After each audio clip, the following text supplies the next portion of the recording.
Nós queremos elevar o pensamento a Deus, que é o nosso Criador, e rogar, Senhor, sabedoria, discernimento, misericórdia, e que possamos, com esses estudos que vem acontecendo, em especial o de hoje, melhorar o nosso entendimento, as nossas atitudes, as nossas ações, o nosso comprometimento com o estudo, com o trabalho e com a ação de caridade.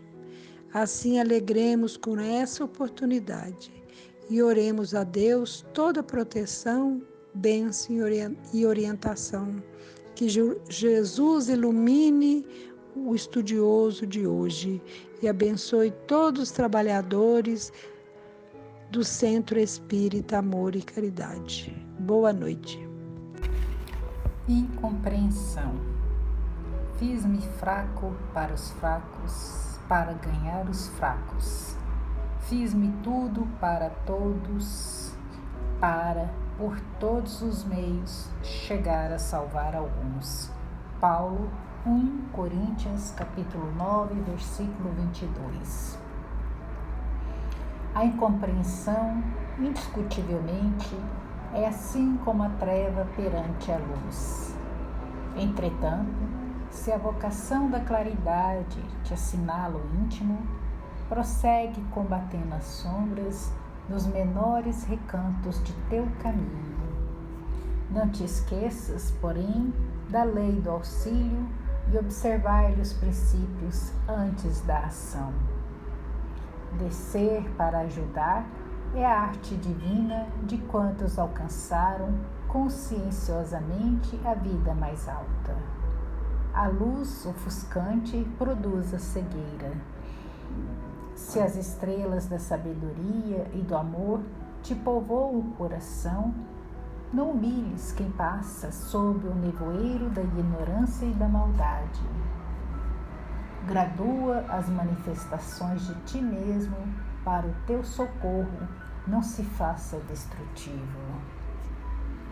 Se a chuva alagasse indefinidamente o deserto, a pretexto de saciar-lhe a sede, e se o sol queimasse o lago sem medida, com a desculpa de subtrair-lhe o barro úmido, nunca teríamos clima adequado à produção de utilidades para a vida.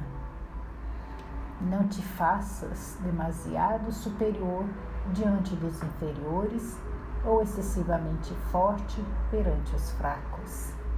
Das escolas não se ausentam todos os aprendizes habilitados em massa, e sim alguns poucos cada ano. Toda mordomia reclama noção de responsabilidade, mas exige também o senso das proporções. Conserva a energia construtiva do exemplo respeitável, mas não ouvides que a ciência de ensinar só triunfa integralmente no orientador que sabe amparar, esperar e repetir. Não clames, pois, contra a incompreensão, usando inquietudes e desencanto, vinagre e fel. Há méritos celestiais naquele que desce ao pântano sem contaminar-se na tarefa de salvação e reajustamento. O bolo de matéria densa reveste-se de lodo quando arremessado ao poço lamacento. Todavia, o raio de luz visita as entranhas do abismo e dele se retira sem alterar-se. Que seria de nós se Jesus não houvesse apagado a própria claridade, fazendo-se a semelhança de nossa fraqueza, para que lhe testemunhássemos a missão redentora? Aprendamos com ele a crescer, auxiliando sem prejuízo de nós mesmos. E, neste sentido, não podemos esquecer a expressiva declaração de Paulo de Tarso, quando afirma que, para a vitória do bem, se fez fraco para os fracos, fazendo-se tudo para todos, a fim de que, por todos os meios, chegar a erguer alguns. Emmanuel. Prezados irmãos em doutrina espírita, o Espiritismo e o futuro da humanidade. A Revista Espírita de novembro de 1867 nos traz uma página de Michel Bonamy, em que ele lembra que as grandes ideias da humanidade sempre enfrentaram resistências, intolerância política, intolerância religiosa, dificuldades de aceitação.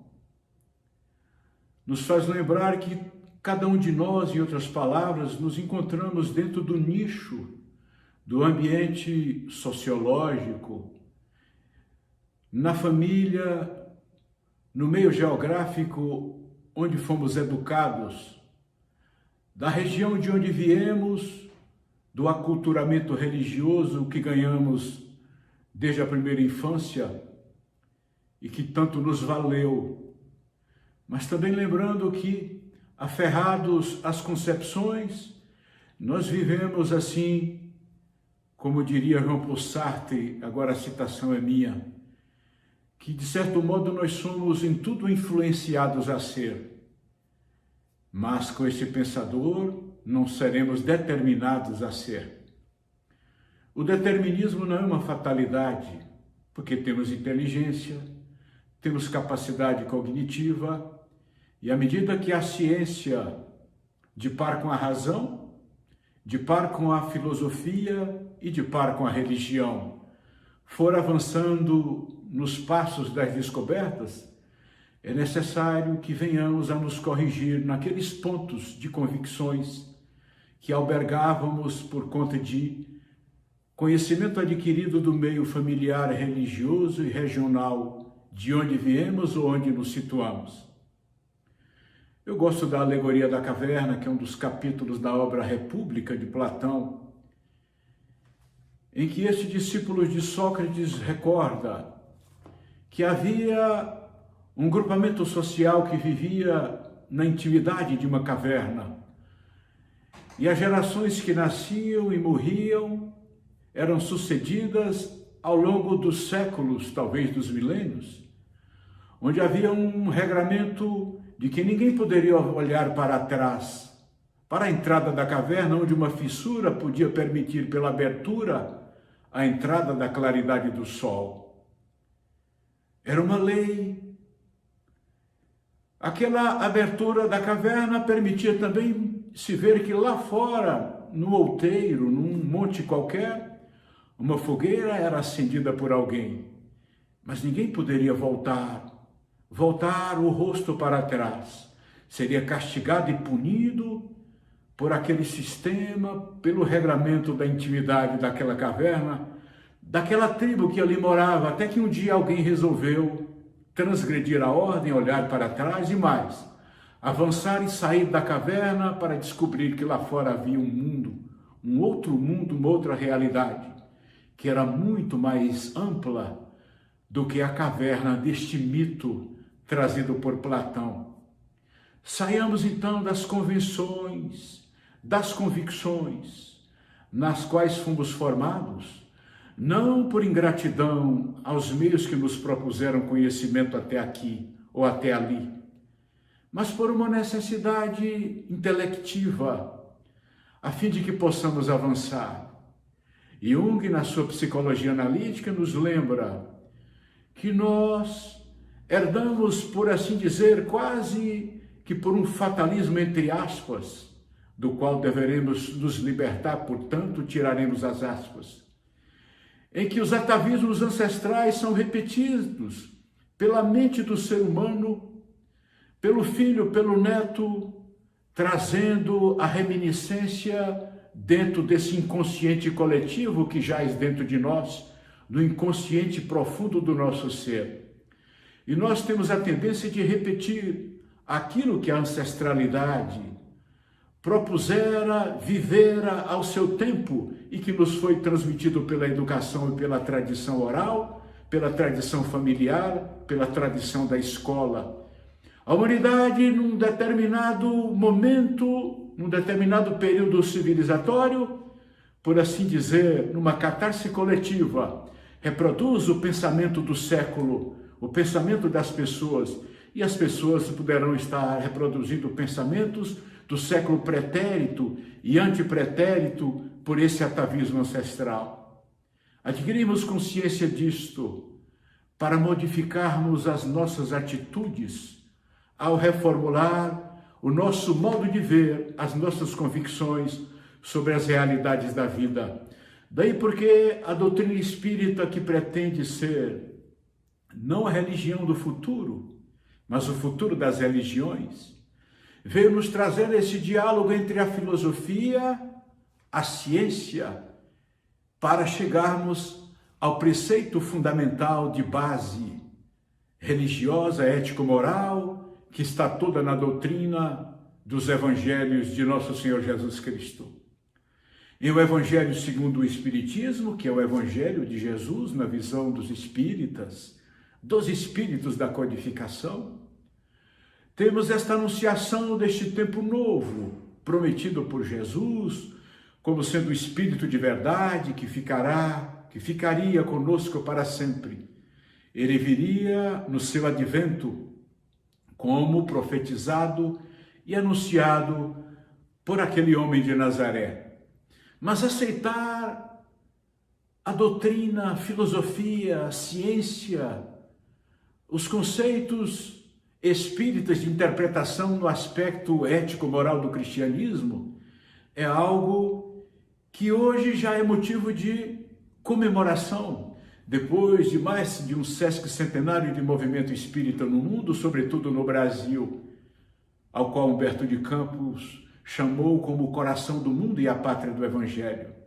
Nos adiantamos, segundo o IBGE, crescemos exponencialmente em quantidade de pessoas que se convenceram dos fundamentos das explicações espíritas, que não são tão espíritas, senão aquilo que já estava presente em pelo menos 23 religiões mais importantes da humanidade, dentre elas o hinduísmo, o confucionismo, o budismo, o brahmanismo, o taoísmo, mas que o espiritismo veio refundir e trazer uma conceituação mais aclarada e acrescentar pela boca do Espírito de verdade, que é o Cristo, pela inspiração dele ao falangiário de espíritos que vieram se comunicar, assim como os santos fazem e operam fenômenos e milagres.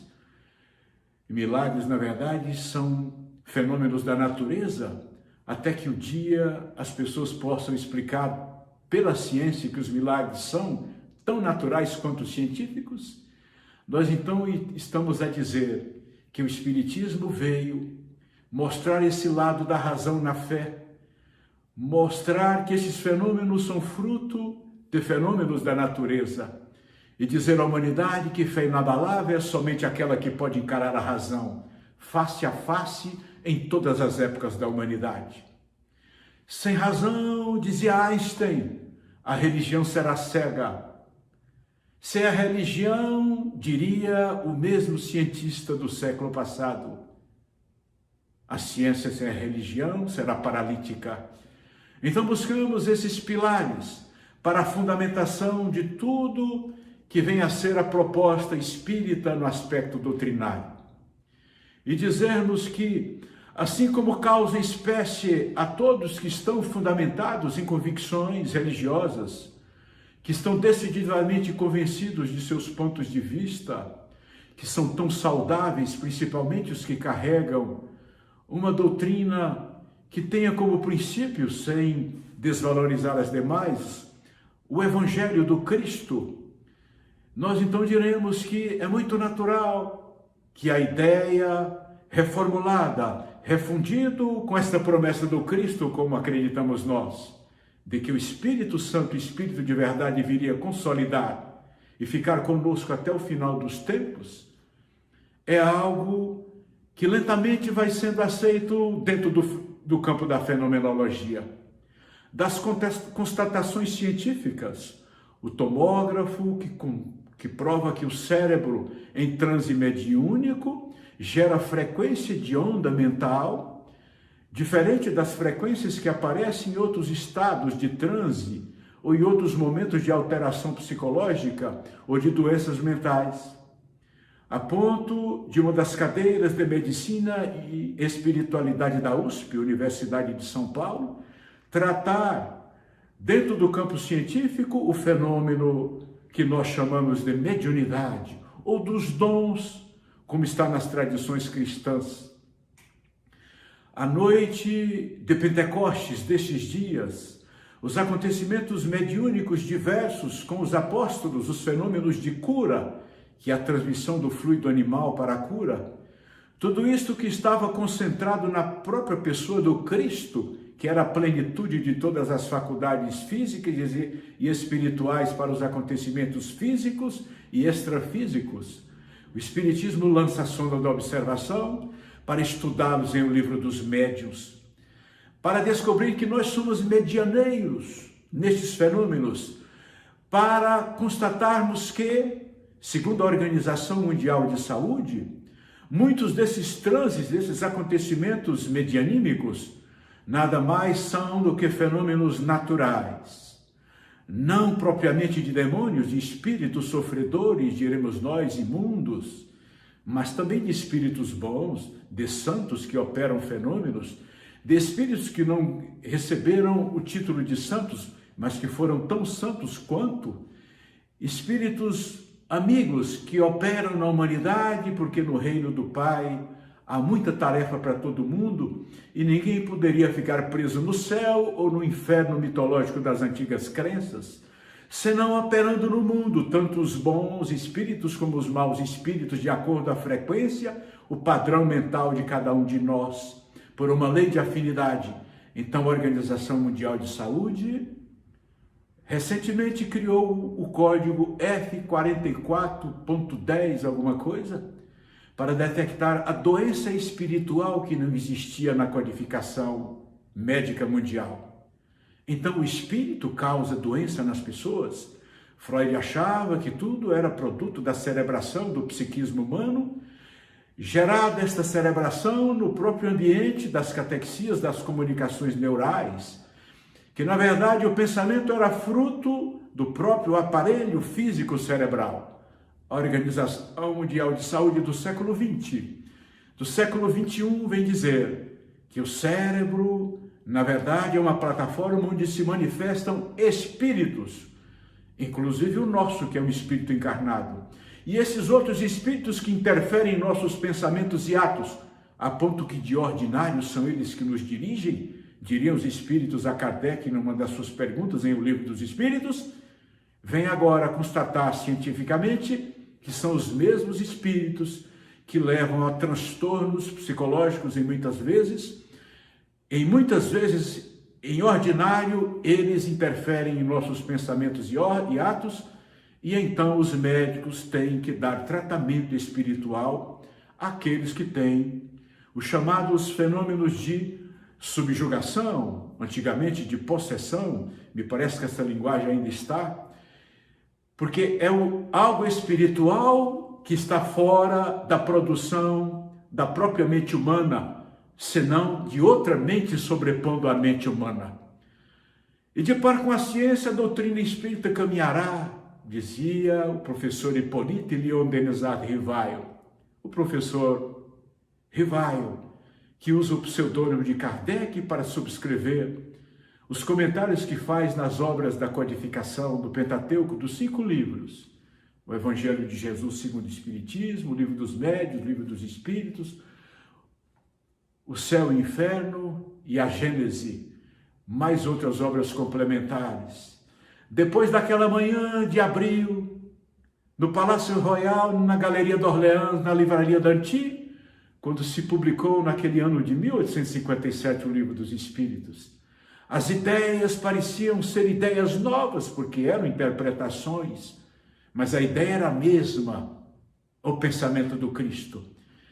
E não foram aceitas, a propósito do tema desta exposição, porque livros foram queimados no Alto de Fé de Barcelona pela igreja mãe de onde viemos. Não puderam ser aceitos, os espíritas eram tidos como feiticeiros, prestidigitadores, a ponto de códigos penais brasileiros, até pouco tempo depois do Império, inclusive pela Velha República, tipificarem a conduta de fenômenos espíritas praticados por pessoas como criminosa.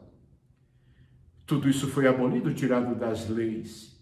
E hoje o Brasil é o maior país do mundo com a maior quantidade de cristãos espíritas. Lentamente, o espiritismo, que não será a religião do futuro, vai chegando com seus postulados para ser o futuro das religiões. Porque as religiões que não aceitavam a tese de que a Terra não era o centro do universo, tampouco o Sol, nosso Sol, o heliocentrismo seria a teoria, mas que na verdade estávamos dentro de um grande complexo de estrelas, e que agora os observatórios astronômicos constatam pelo Hubble, pelas lentes dos telescópios de Monte Palomar, que nós, na verdade, temos em torno de 100 milhões de estrelas dentro do cinturão denso central da Via Láctea, que é a nossa galáxia local. Para a galáxia ser apenas uma delas dentre as 200 a 400 bilhões de galáxias constatadas, no universo possível de ser midins, pelas lentes objetivas do Hubble em órbita da Terra há mais de 20 anos, cujas lentes não captam senão em torno de 10% desse universo possível. E então era difícil aceitar o que disse Galileu Galilei, que nós não éramos o centro do universo. E a religião oficial da época não pôde tolerar esta verdade, que hoje é aceita.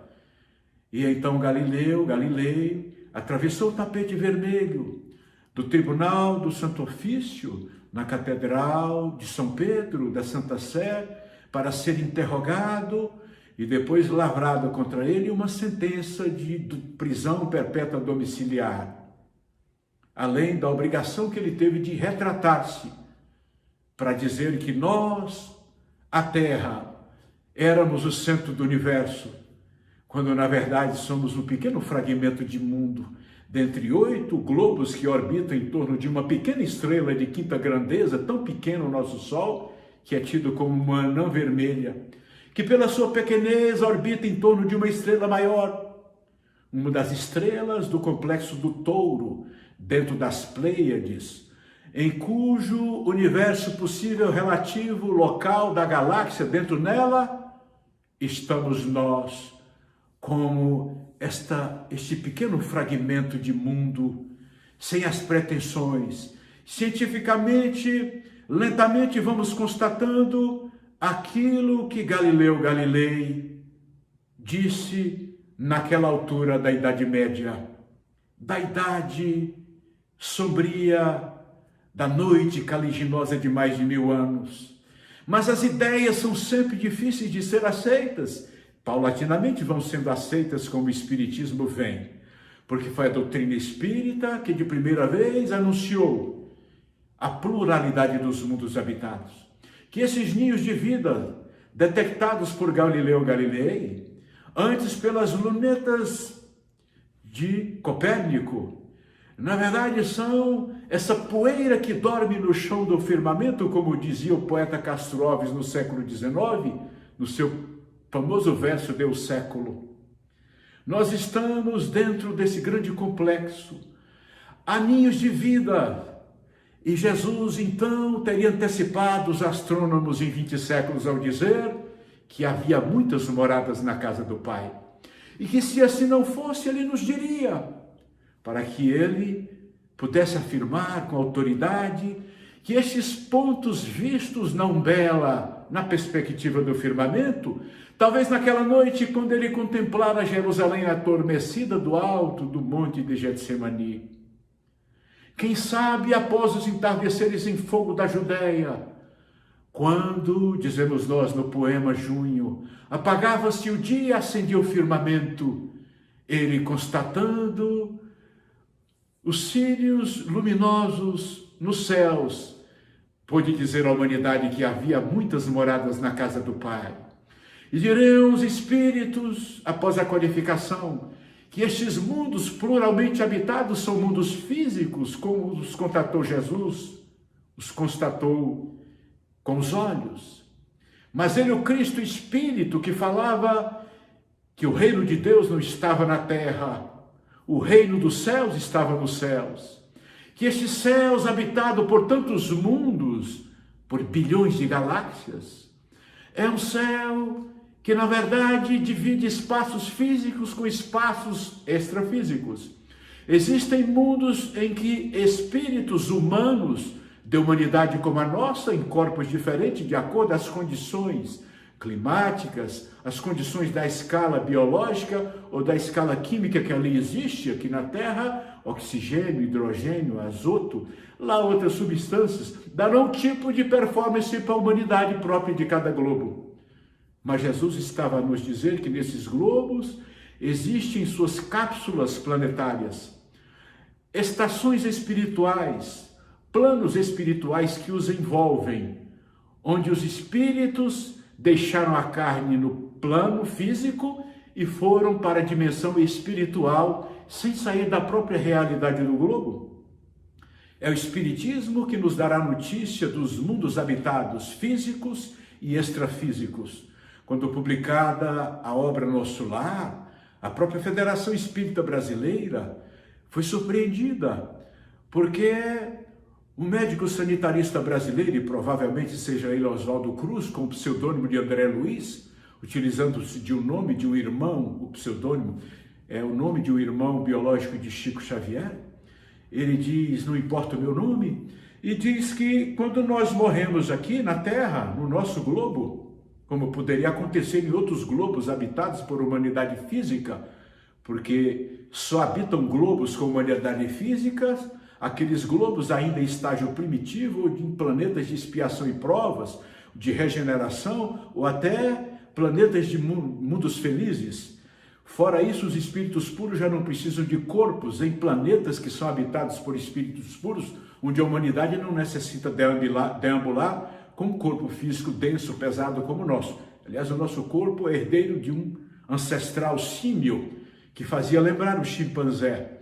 Então, nós ainda estamos um pouco atrasados. Mas, André Luiz diz que os que deixam esse corpo físico, que tem quase 80% de água, e, portanto, se tornam espíritos sem corpos aqui no planeta Terra, como em outros planetas que têm corpos físicos, eles vão dentro da bolha planetária para uma estação espiritual. Ele, por exemplo, descreve a estação de Nosso Lar.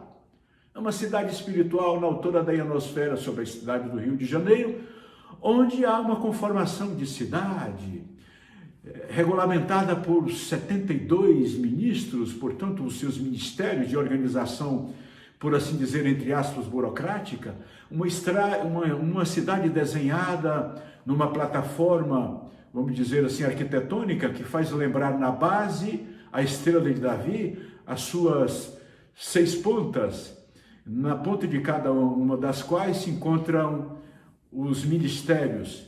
E ali André Luiz Espírito, depois de ter passado pela primeira esfera do umbral, ele chama de umbral esta região que está na erraticidade. Depois que deixamos o corpo, nós morremos, atravessamos essa soleira para esse outro lado, que poderiam dizer que seria o inferno, o purgatório ou o céu, e na verdade, em Nosso Lar, nós vamos ver que tudo isso acontece dentro do próprio complexo do planeta Terra. E repito, como acontecerá em cada complexo de cada globo onde a humanidade existe com vida física, em que encarna e desencarna, sem sair da bolha planetária. Aqui na Terra, por exemplo, na altura da ionosfera, tem a colônia Nosso Lar, essa cidade trazida no livro e no filme Nosso Lar, que compensa ser revisitado. Mas também outras cidades espirituais, outras colônias que formam estados inteiros, nações no plano espiritual, dentro desta dimensão, circundando todo o planeta Terra. A gente morre aqui, vai para lá. De lá a gente volta, reencarna aqui. Torna a desencarnar, retorna para a pátria espiritual neste ir e vir, sem sair da realidade planetária, até o dia que essas moradas da casa do Pai, estes céus, o reino dos céus, possa nos contemplar com uma outra moradia, um planeta mais adiantado. Há muitas moradas na casa do Pai.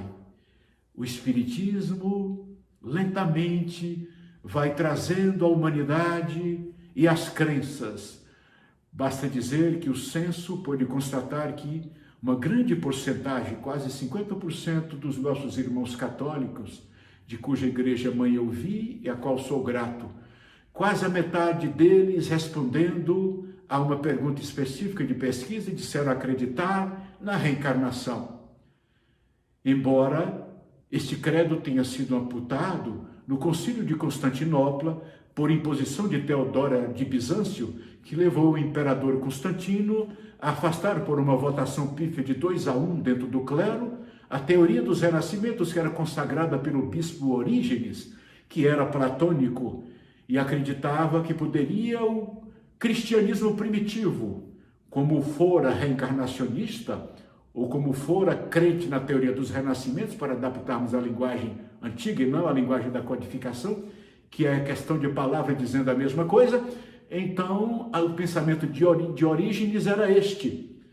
E como Teodora não poderia acreditar que ela teria que reencarnar para purgar mais de 500 homicídios que determinara contra mulheres de vida de prostituição, quando ela própria, Teodora, fora prostituta e agora se tornara divina porque havia se casado com o imperador, então reencarnar para ela seria realmente uma lei detestável. Amputou-se, mas lentamente as pessoas vão acreditando nisso, que está presente a reencarnação, os renascimentos, em pelo menos 23 religiões mais importantes da humanidade. Podemos lembrar disto? Inclusive no judaísmo, que é a nossa matriz religiosa, onde Jesus fundou o cristianismo, nome que foi dado pelo apóstolo Lucas, que na verdade nem conheceu Jesus, não é? Ele, eu não diria apóstolo, ele escreveu, né? Atos dos Apóstolos. Mas Lucas, por exemplo, Atos dos Apóstolos, era um médico de Paulo, e ele então chamou de cristianismo. E o cristianismo consagrava a teoria dos renascimentos até o Concílio de Constantinopla, em 553, quando foi amputada a crença, que lentamente o credo vem voltando para as pessoas, porque o Espiritismo não vai ser a religião do futuro, mas vai ser o futuro das religiões. Lentamente vão acreditando nos seus postulados. A pretensão é que cada escola religiosa continue na sua missão secular, milenar, multimilenar que seja. Os judeus, nós, os cristãos, os islamitas, os seguidores do Islã, os seguidores de Buda e de Lao Tse, todos eles possam acreditar, e aliás esses últimos já acreditavam, que nós nascemos e renascemos, como dizia Jesus a Nicodemos naquele diálogo à noite, às escondidas. O doutor da lei, membro do Sinédrio, veio perguntar a Jesus como chegar nesse reino dos céus. Um homem já sendo grande, era possível voltar à barriga de uma mulher e nascer de novo? Porque Jesus havia dito a ele que para herdar o reino dos céus era necessário nascer de novo da carne e do espírito. E nesta exposição, então, nós gostaríamos de lembrar que assim como as ideias cristãs e espíritas foram refutadas veementemente, sujeitas a auto de fé, queima de livros, a criminalização da conduta dos espíritas, os códigos da terra, tudo isso hoje abolido. Hoje ser espírita chega a ser um motivo de orgulho para quem ostenta esse nome, chega a ser uma atitude que demonstra uma conduta comprometida com as palavras que deverão corresponder às atitudes, ou com alguém que gostaria de ver no mundo a mudança que já fez em si próprio, e que tem um comportamento de benevolência para com todos, embora ainda pejados dos seus equívocos, como eu, por exemplo, ainda cheio de defeitos, mas quer ser hoje melhor do que foi ontem e se candidata a ser amanhã melhor do que hoje. É assim que se conhece o verdadeiro espírita e o verdadeiro cristão.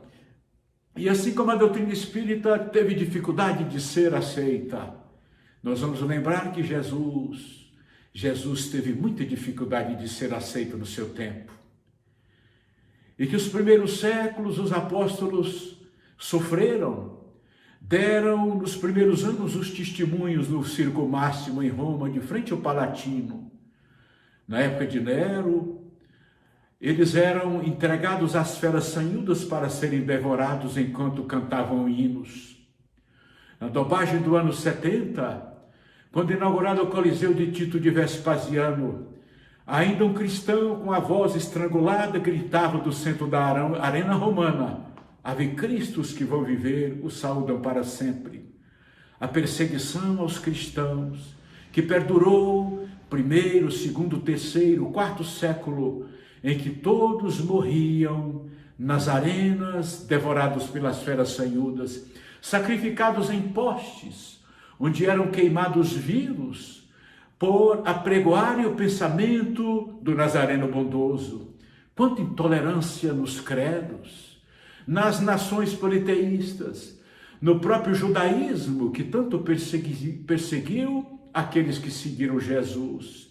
Basta ver o apóstolo Paulo com cartas para prender os cristãos em Damasco, ele que era Saulo de Tarso. Depois ele cai do cavalo na entrada da cidade e de perseguidor se tornará crente nos postulados, na interpretação dada pelos cristãos aos próprios textos sagrados da Torá. É o Espiritismo de hoje interpretando os textos sagrados do Novo e do Velho Testamento.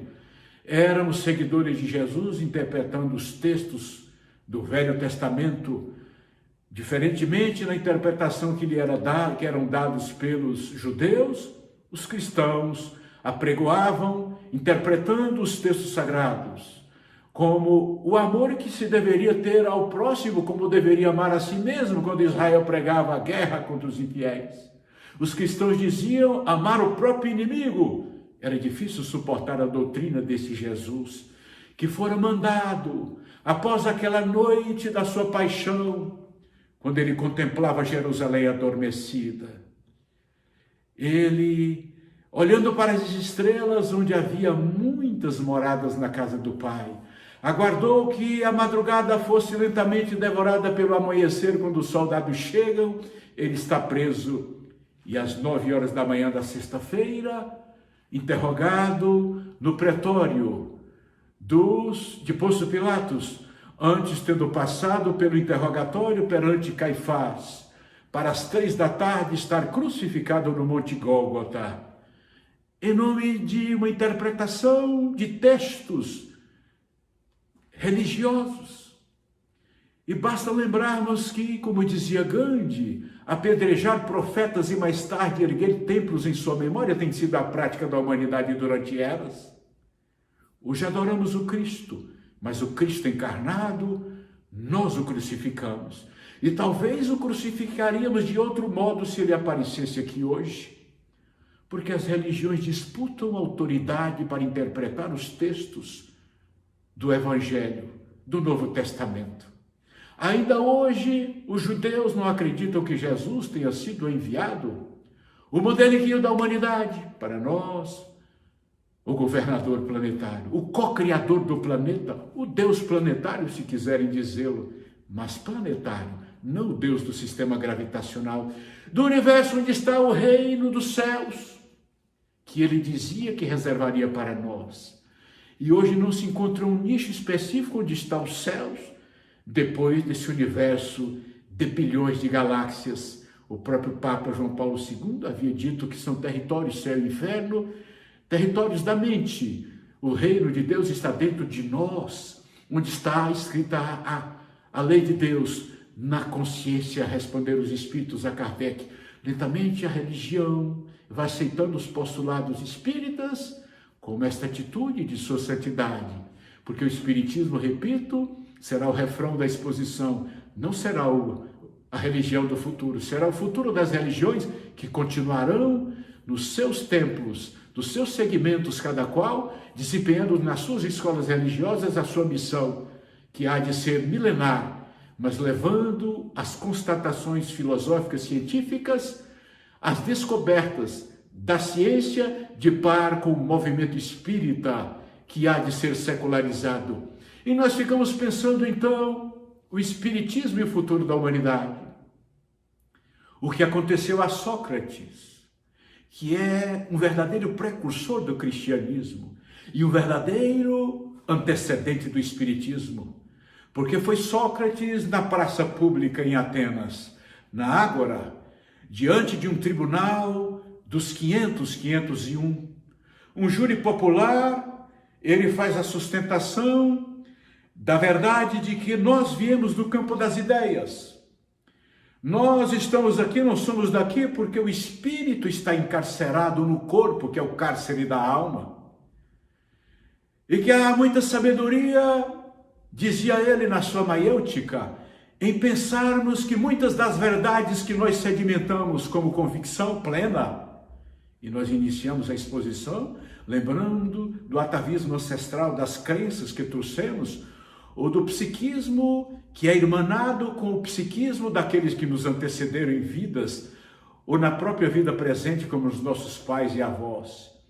E dizia ele, Sócrates, que esses pensamentos que trazemos deverão ser sujeitos ao crivo do debate, do raciocínio, para colocá-los em xeque, porque a maiêutica, que era o chamado parto das ideias, era exatamente ele, Sócrates, defrontar com o interlocutor, perguntá-lo sobre as artes, sobre a ciência, sobre a capacidade de produção do artífice, do homem que fazia objetos, sobre aqueles que achavam que eram sábios porque construíam páginas literárias ou poesias perfeitas, mas que no interrogatório perante Sócrates, no debate, da sua maiêutica, no parir das ideias do diálogo, os famosos diálogos que foram anotados por Platão, por Críton, a criatura chegava à conclusão que ele não era tão sábio, que ele não era tão escritor, não era um bom poeta, não era um bom artesão, não era um bom político. Inclusive, os acusadores de Sócrates, um defende as artes, outro defende a política, e outro defende uma outra tradição, a política, além da política. Ânito, Licão e Mileto são os seus acusadores no tribunal. Ele, Sócrates, não é tolerado exatamente por trazer isto que o Espiritismo pretende trazer. Uma interpretação das convicções, que deve ser aberta na maiêutica para parir a ideia depois do debate, em que a sua convicção poderá não estar tão bem fundamentada, e que tu, que supões ser o dono da verdade, com teu segmento, com a sua interpretação dos textos evangélicos, poderá não estar tão certo se tivesses debatendo com Sócrates na Ágora, porque ele lhe levaria a convicção de que você não é o melhor político, não é o melhor hermeneuta de textos bíblicos, que a sua religião é sua e merece todo respeito e desempenha a tarefa religiosa de formar a sua escola, mas que ela não é dona da verdade. E é por isso que Sócrates, ao levar à conclusão de que aqueles que supunham saber, e que na verdade pouco sabiam, foi levado a beber a cicuta após a condenação por uma votação de 200 e muitos contra 200 e poucos que o condenaram.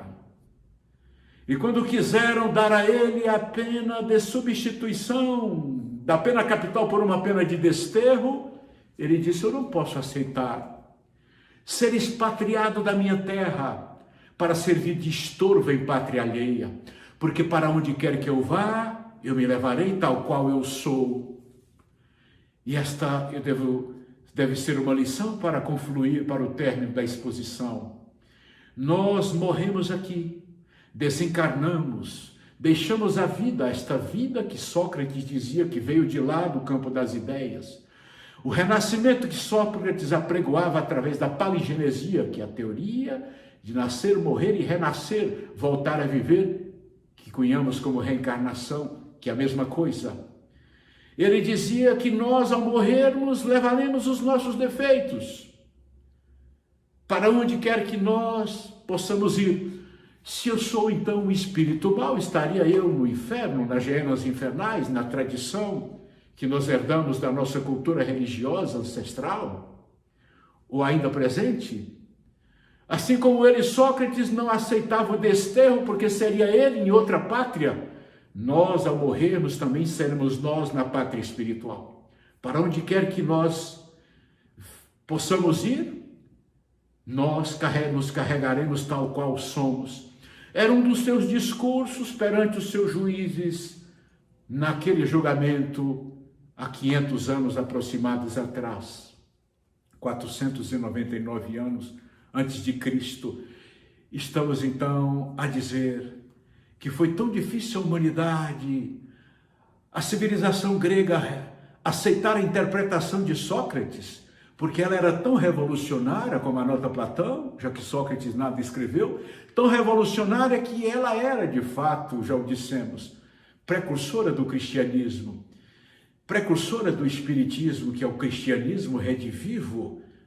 Debatam, aceitem ou não aceitem, quem vai dar o rótulo não será ninguém, serão os fatos, serão as atitudes daqueles que levam o evangelho por este flanco, querendo abraçar todos os demais flancos, porque o refrão é que nós não seremos a religião do futuro, nós seremos o futuro das religiões, nós seremos o futuro dos gregos, porque nós somos os gregos da época de Sócrates em nova encarnação, como nós somos os europeus de 500 anos de pátria brasileira, onde evoluímos com alguns hábitos e costumes deles, como somos muitos que vieram da região de Jesus da Palestina para integrarmos o Colégio Galileu neste país que é o coração do mundo, pátria do Evangelho. Vale a pena ler a obra de Humberto de Campos, que fala sobre a aproximação,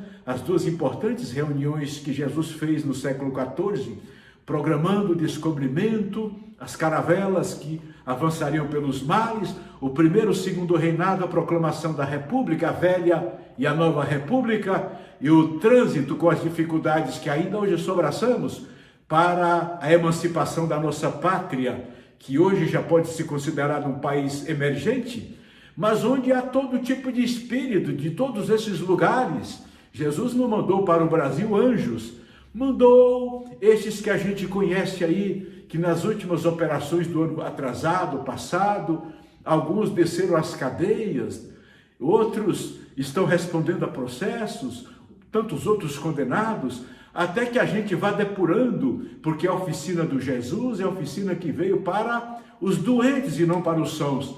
Então Jesus veio trabalhar com aqueles que caíram nas experiências na Europa, na Palestina, para buscar essa gente toda, é a tese de Humberto de Campos, e trazer para o Brasil, para aqui formar esse traslado de Tiberíades, e traslado da Palestina, do lugar especialmente da região da Samaria, onde esteve Jesus, em torno do Mar da Galileia, para que aqui seja esse novo reduto.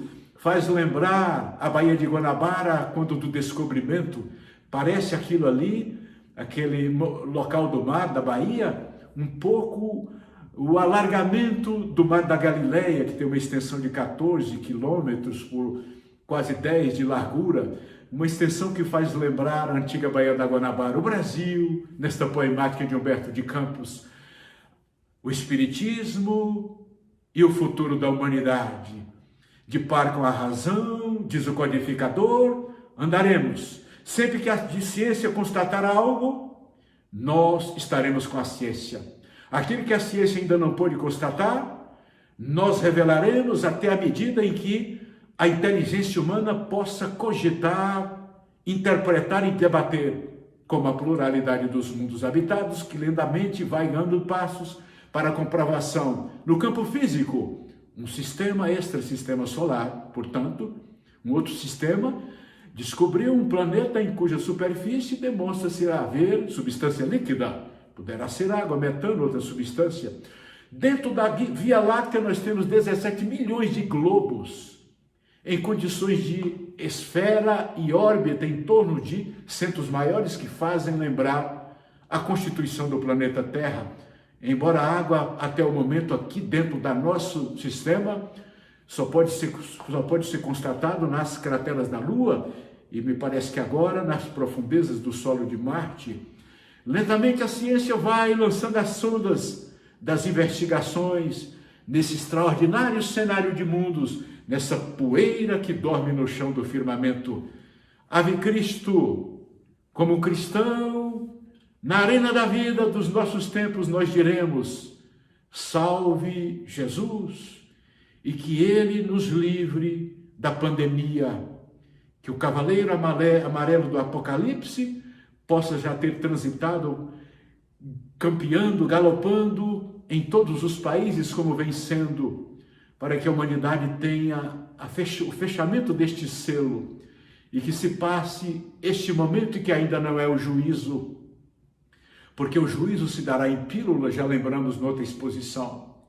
Depois do cavaleiro amarelo, que há de passar, já está passando, como passou em várias pátrias, onde o coronavírus arrefeceu, nós teremos o cavaleiro negro, que traz a fome, a crise econômica. Aliás, já estamos experimentando ela no Brasil e em outros países.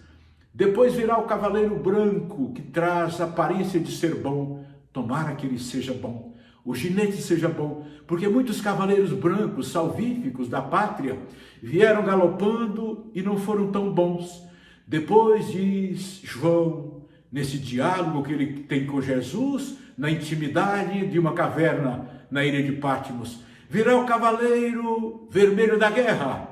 Aliás, o cavaleiro vermelho da guerra estava galopando, transitando entre a Coreia do Norte e os Estados Unidos, quando o cavaleiro amarelo veio galopando e disseminou o vírus para derrubar todos os generais de guerra, evitando uma terceira guerra mundial, provavelmente dentro do cronograma do Cristo, que é o governador do planeta Terra.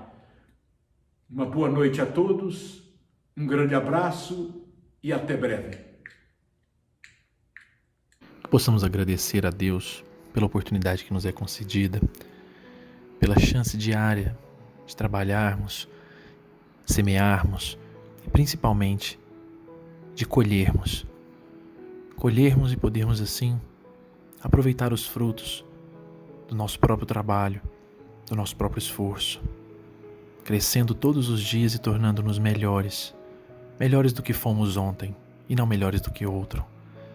Obrigado, Pai do céu, por essa tarefa, por essa escola bendita, na qual todos nós, nos esforçando em maior ou menor intensidade, todos estamos sendo preparados para um dia sermos aprovados e alcançarmos então novas fases, novos caminhos, buscando sempre a felicidade suprema, que com certeza está pronta, nos esperando para que possamos chegar até ela.